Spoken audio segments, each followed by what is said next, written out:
भाई तैयारी करके आओ। 3 माननीय मंत्री जी। माननीय अध्यक्ष जी, खंड 1 जिला प्रतापगढ़ में विधानसभा क्षेत्र दरियावद के उपखंड दरियावद में विगत 2 वर्षों में कुल 9 शिकायतें प्राप्त हुई है एवं जिला सलुम्बुर के लसाड़िया एवं जलारा क्षेत्र की किसी उचित मूल्य दुकान की लिखित शिकायत विगत 2 वर्षों में प्राप्त नहीं हुई है।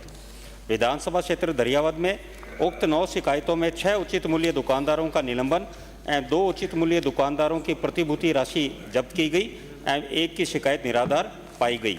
खंड 2 सार्वजनिक वितरण प्रणाली में अनियमितता व कालाबाजारी को रोकने के लिए आवश्यकता वस्तु अधिनियम 1955 के अंतर्गत जारी राजस्थान खाद्यान्न एवं अन्य आवश्यक पदार्थ वितरण का विनियमन आदेश 1976 के तहत उचित मूल्य दुकान के निरीक्षण, निलंबन तथा निरस्तीकरण की कार्रवाई किए जाने के प्रावधान है तथा विभागीय परिपत्र दिनांक 7/9/2017 एवं 23/5/2018 द्वारा राज्य जिला तहसील उचित मूल्य दुकानदार सत्रीय सतर्कता समितियों द्वारा उचित मूल्य दुकानों के खुलने, आवंटन, आपूर्ति, पहुंच एवं वितरण पर निगरानी हेतु दिशा निर्देश जारी किए गए हैं।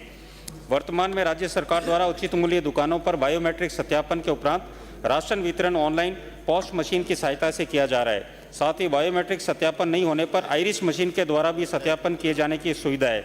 वर्तमान में one nation one ration card योजना के तहत राज्य में पोर्टेबिलिटी सुविधा लागू है, जिसमें राष्ट्रीय खाद्य सुरक्षा योजना के लाभार्थियों को किसी भी उचित मूल्य दुकान से राशन सामग्री प्राप्त करने की सुविधा उपलब्ध है। वर्तमान में राज्यों राशन की दुकानों पर डिजिटल वे ब्रिजेस को उपलब्ध करवाकर नवीन 4G point of sale post में संयोजन के उपरांत लाभार्थियों को ऑटोमेटेड प्रक्रिया द्वारा राशन सामग्री की प्राप्ति हो सकेगी।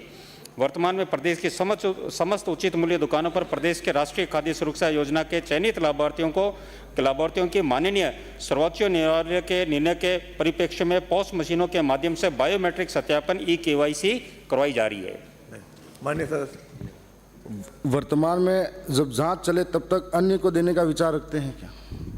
बिल्कुल, अभी हमने चार्ज दिया गया। आपके विधानसभा क्षेत्र में वर्तमान में अब 15 दुकानें अटैच है। आपके 145 दुकानें हैं, जिसमें 2 निलंबित है और 13 रिक्त है, तो उन 15 दुकानों का अटैच चार्ज दिया जा चुका है। अगला प्रश्न है। मेरा पहला क्वेश्चन तो ये है कि जब ये राशन डीलर हड़ताल पे ही हैं तो ये बट कैसे रहा है, एक तो इसका जवाब इनके, और दूसरा अगर दरियावाद से ही पूछना है। दरियावाद से ज्यादा प्रश्न है, ये तो कॉमन है सब पूरे प्रदेश कॉमन वाला है ही नहीं, इसमें इन्होंने प्रदेश पूछा ही नहीं है।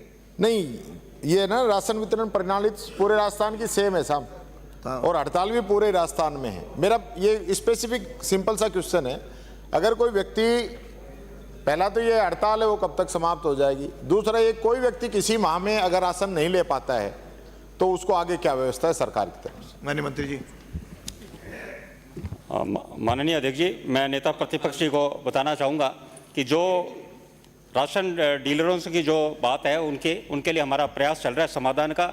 ये पिछले 5 साल में आपकी सरकार ने जो कार्य नहीं किया उसी के बलबूत उनको आशा कुछ हमारी सरकार से, तो हम जरूर प्रयास करेंगे कि आपस में बैठकर, क्योंकि वो भी हमारे राशन डीलर भी उचित मूल्य दुकानदार हैं, वो भी इस कड़ी के सबसे महत्वपूर्ण अंग हैं, उनके साथ बैठकर इस समस्या का समाधान कराया जाएगा। और दूसरा प्रश्न आपका कि जिसको नहीं मिला है तो उसको हम बिल्कुल अगले महीने में देने का नियम करेंगे कि ताकि उसको राशन डीलर मिले। बात का आपका प्रश्न है श्री रामविलास।